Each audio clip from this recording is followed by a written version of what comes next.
যে কারণে আশ্রয় নেওয়া এমন 50 জন মানুষকে পুরো 4 দিন 3 বেলা খাইয়েছেন। তারা কিভাবে, তারা তো একটা পাতি নিয়েও আসেনি। আমার এখানে সবগুলো আছে, আমার ঘরে চাল ছিল, আমি তাদেরকে সবাই আমার জাত যে দূরে আসতে দূরে খাবেছে এটাই। আমি আজকে 2 দিন বিছানা থেকে উঠতে পারি না, একদম এরকম হয়ে গেছি, মানে কিরকম হয়ে গেছে নিজেও জানি না।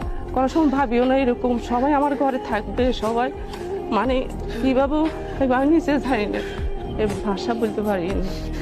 আরে তাদের কিভাবে জায়গা দেবো, মানে হাঁটবাস জায়গা ছিল না এইভাবে। আমার তো পরে 5 রুম কোনো মতে দিকেছে, বারিন্দা তারিন্দা সবাই আসলো, এটাই পদ্মা টদ্মা লাগতে এইভাবে। বিশ্বাস করা যায় তাদেরকে খাওয়াই, আমার এখন ঘরে তো একটু লবণও নেই আমার ঘরে, মানে কি বলবো, একটু মুসুর ডাইল না, বাচ্চা 2টো আছে তাদেরকে খাবো, এটা তাদেরকে বাঁচাইছে, একটু বড় জিনিস, আর কিছু দরকার নেই আমার। মানে তাদের দুজনে কান্না করতেছে, সবাই আসলো, আমাকে ভালো লাগছে না, তারা সবাই চলে যাচ্ছে, আমি তো অনেক